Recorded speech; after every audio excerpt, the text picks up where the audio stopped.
Methods to prevent കൊറോഷനെ prevent ചെയ്യാനുള്ള methods, ഒന്ന് പെയിൻറ്റിങ്.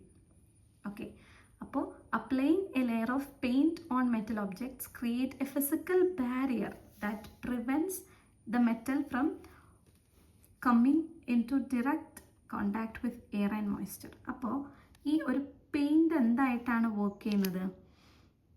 ഫിസിക്കൽ ബാരിയർ ആയിട്ടാണ് വർക്ക് ചെയ്യുന്നത്. ഓക്കെ, നമ്മൾ പെയിൻറ്റ് അടിച്ചു കൊടുക്കും മെറ്റൽസിന്. അപ്പോൾ പെയിൻറ്റ് അടിക്കുന്ന സമയത്ത് പെയിൻറ്റ് ഒരു കോട്ടിംഗ് ആയിട്ട് നിൽക്കും. ഓക്കെ, അപ്പോൾ ഈ മെറ്റലും എയറും ആയിട്ടുള്ള ഡയറക്റ്റ് കോണ്ടാക്റ്റ് അവിടെ നിൽക്കും. കാരണം ഇടയിൽ ആരുണ്ട്? പെയിൻ്റ് ഉണ്ട്. അപ്പോൾ പെയിൻറ്റ് അടിച്ചു കൊടുക്കാം. പിന്നെ coating with oil and grease, അതും ഒരു പ്രൊട്ടക്റ്റീവ് ബാരിയർ ആയിട്ടാണ് വർക്ക് ചെയ്യുക. Oil, grease. പിന്നെ alloying. Okay, combining metal with other metal or non metals. ഇപ്പോൾ സ്റ്റെയിൻലെസ് സ്റ്റീൽ, നമ്മളിപ്പോൾ ഒരുപാട് യൂസ് ചെയ്യുന്ന സംഭവമാണ് സ്റ്റെയിൻലെസ് സ്റ്റീൽ. ഈ സ്റ്റെയിൻലെസ് സ്റ്റീൽ എന്താണ്? അയണും നോൺ മെറ്റലായിട്ടുള്ള കാർബൺ, ഫോസ്ഫറസ് ഇങ്ങനെയുള്ളവരെല്ലാവരും കൂടി ചേർന്നിട്ടുള്ള ഒരു ലോഹ സംയുക്തമാണ് എന്ത്? Stainless steel. ഓക്കെ, ഇത് റസ്റ്റിനെ റെസിസ്റ്റ് ചെയ്യും, നമുക്ക് ഹെൽപ്പ് ചെയ്യും. പിന്നെ അതേപോലെയുള്ള അലോയികൾക്ക് എക്സാമ്പിളാണ് ബ്രാസും ബ്രോൺസും ഒക്കെ. പിന്നെ ഒരു പ്രിവെൻറ്റ് ചെയ്യാനുള്ള മെത്തേഡാണ് ഇലക്ട്രോപ്ലേറ്റിംഗ് എന്താണ്? This is a process where a thin layer of a less reactive metal is coated on to the surface of another metal. ഇപ്പോൾ നമ്മൾ ഇരുമ്പ് വളകളൊക്കെ കോപ്പർ കൊണ്ടോ സിൽവർ കൊണ്ടോ ഒക്കെ കോട്ട് ചെയ്ത് കൊടുക്കും. അപ്പോൾ അതെന്ത് ചെയ്യും? കുറച്ചും കൂടെ കാലം നിൽക്കും. ഇലക്ട്രോപ്ലേറ്റ് ചെയ്യുക.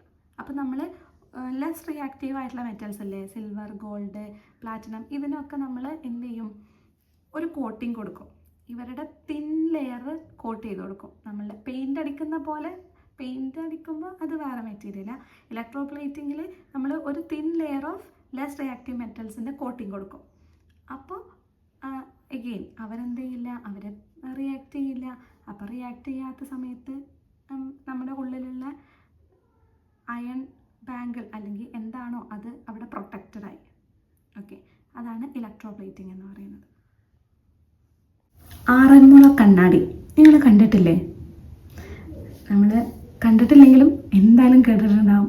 ആറന്മുള കണ്ണാടി, വൽക്കണ്ണാടി എന്നൊക്കെ പറയും.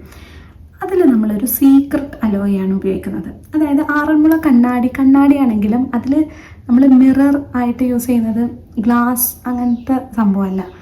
ആക്ച്വലി അതൊരു മെറ്റലാണ്, അലോയാണ്. കോപ്പറിൻ്റെയും ടിന്നിൻ്റെയും അലോയാണ് നമ്മൾ ആറന്മുള കണ്ണാടിയിൽ എടുക്കുന്നത്. ഇത് എൻ്റയർലി ഹാൻഡ് മെയ്ഡാണ്. ഒരു പ്രത്യേക വിഭാഗക്കാർ കൈകൊണ്ടുണ്ടാക്കുന്നതാണ് ഈ ആറന്മുള കണ്ണാടി. അതുകൊണ്ട് തന്നെ ഇത് വേൾഡ് വൈഡ് ഫേമസ് ആണ് നമ്മളുടെ കണ്ണാടി, ആറന്മുള കണ്ണാടി കേട്ടോ. പിന്നെ ഇതിൽ mirror reflect light because it is finely polished. നന്നായിട്ട് പോളിഷ് ചെയ്തിട്ടുള്ള ആ ഒരു മെറ്റൽ സർഫസ് ആണ് എന്ത് മിററായിട്ട് അവിടെ വർക്ക് ചെയ്യുന്നത്. അതിലാണ് നമ്മളെ കാണുന്നത്. അല്ലാതെ നമ്മൾ ഗ്ലാസ് ലെൻസസ് അല്ല അവിടെ യൂസ് ചെയ്യുന്നത്. ഓക്കെ, ഇനി നമ്മളുടെ ലാസ്റ്റത്തെ ടോപ്പിക്കാണ് മെറ്റൽസ് ഇൻ ഹ്യൂമൻ ബോഡി. അതായത് നമ്മുടെ മനുഷ്യ ശരീരത്തിലും എന്തുണ്ട്? ഒരുപാട് മെറ്റൽസ് ഉണ്ട്. ഓക്കെ, എത്ര ബ്യൂട്ടിഫുൾ ആല്ലേ? നമ്മുടെ മെറ്റലിനെ കുറിച്ചിട്ട് ഇങ്ങനെ പഠിച്ചു. ഇനി നമ്മളെ ബോഡിയിലും ഇതൊക്കെ ഉണ്ടെന്ന് അറിയുമ്പോൾ ഓക്കെ. പക്ഷേ നമ്മളുടെ ബോഡിയിൽ മെറ്റൽ എലമെൻ്റ് ആയിട്ടൊന്നും അല്ല കേട്ടോ കാണുന്നത്. അതിൻ്റെ വേറെ അയോൺസും ഫോമാണ്. അപ്പോൾ അതെങ്ങനെയാണെന്ന് നമുക്കൊന്ന് നോക്കാം. Metals in human body. Certain metals plays absolutely essential role in the normal functioning of the human body. അപ്പോൾ നമ്മുടെ ബോഡി നോർമലി ഫങ്ഷൻ ചെയ്യാൻ ചില മെറ്റൽസ് ഭയങ്കര അത്യാവശ്യമാണ്. Okay, so these metals do not present in their free elemental form but as ions or compounds within various biological structures and fluids. നമ്മുടെ biological ഫ്ലൂയിഡിൽ ഒരാളാണ് നമ്മുടെ ബ്ലഡിൽ കാണുന്നതാണ് ഹീമോഗ്ലോബിൻ. ആ ഹീമോഗ്ലോബിനിലുള്ള മെയിൻ ആയിട്ടുള്ള മെറ്റൽ, അതിൻ്റെ കോറിൽ വരുന്നതാണ് അയൺ, ഇരുമ്പ്. ഓക്കെ, അപ്പോൾ ഇതൊന്നും എന്താണ് എലമെൻ്റൽ ഫോമിലൊന്നും അല്ല കാണുന്നത്, ഫ്രീ ആയിട്ടോ അല്ല കാണുന്നത്. അത് വേറെ കോമ്പൗണ്ടായിട്ടോ അല്ലെങ്കിൽ അയോൺസ് ഒക്കെ ആയിട്ടാണ്. ഇപ്പോൾ Na+, K+, Fe2+, അങ്ങനെ അയോൺ ഫോമിലാണ് കൂടുതൽ കാണാം. എന്നാലും ഇവരൊക്കെ നമ്മുടെ ബോഡിയിലുണ്ട്.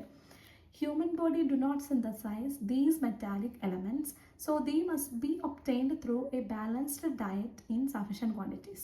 അപ്പോൾ എന്താണ്, നമ്മളുടെ ബോഡി സ്വന്തമായിട്ടൊന്നും ഈ മെറ്റൽസിനെ സിന്തസൈസ് ചെയ്യില്ല. അപ്പോൾ നമുക്ക് ഫുഡിലൂടെ തന്നെ ഇത് കിട്ടണം. അപ്പോൾ നമ്മൾ സഫിഷ്യൻ്റ് ആയിട്ടുള്ള ഡയറ്റ് വേണം. ഇപ്പം നമുക്ക് എന്തെങ്കിലും ഈ വിളർച്ച അല്ലെങ്കിൽ ബ്ലഡ് കുറവാന്നൊക്കെ പറയുമ്പോൾ നമ്മളോട് പറയും നല്ല ബ്ലഡ് ഉണ്ടാവുന്ന ഫുഡുകൾ കഴിക്കണം. ഇപ്പം നമ്മുടെ കയ്പയൊക്കെ അല്ലേ, ബിറ്റർ ഗോഡ് എന്ന് പറയുന്ന കയ്പ നമുക്ക് ആർക്കും കഴിക്കാൻ ഇഷ്ടമില്ല. പക്ഷെ അതിലൊക്കെ അയണിൻ്റെ കണ്ടൻറ്റ് നല്ലോണം ഉണ്ട്, ഇരുമ്പ് സത്ത് കൂടുതലുള്ളതാ. അതുകൊണ്ട് നിങ്ങൾ എന്തായാലും കഴിക്കണം എന്നൊക്കെ പറയും. പിന്നെ ഈ പച്ചക്കറികളൊക്കെ ഇല്ലേ, ചീര, ഇലവർഗ്ഗങ്ങളിലൊക്കെ എന്തുണ്ട്, നല്ല അയൺ കണ്ടൻറ്റും നമുക്ക് ആവശ്യമുള്ള കണ്ടൻസൊക്കെ ഉണ്ട്. അപ്പോൾ ഇതിൻ്റെ കുറച്ച് എക്സാമ്പിൾസ് ആണ്. സോഡിയം നമ്മുടെ nerve impulse transmission, fluid balance. ഈ സോഡിയം പൊട്ടാഷ്യം പമ്പൊക്കെ ഉണ്ട് നമ്മുടെ ബ്രെയിനിലായാലും, ഇങ്ങനെ അവിടെ നെർവ് ഇമ്പൾസിൻ്റെ ട്രാൻസ്മിഷനൊക്കെ സോഡിയം ഭയങ്കര ഇമ്പോർട്ടൻ്റ് ആണ്.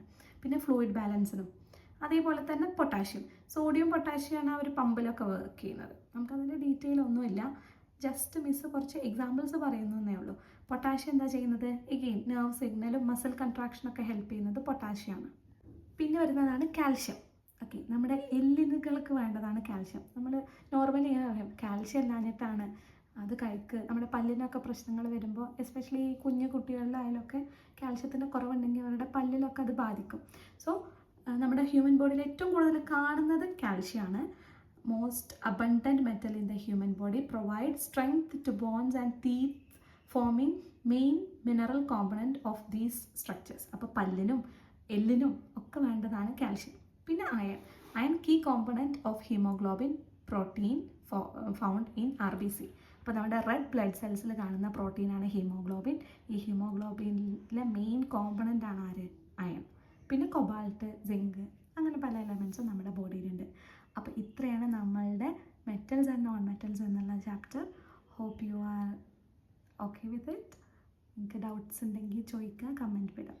ഓക്കെ, നിങ്ങളുടെ അഭിപ്രായങ്ങളും അറിയിക്കണം, സജഷൻസ് ഉണ്ടെങ്കിൽ പറയണം. Okay, thank you.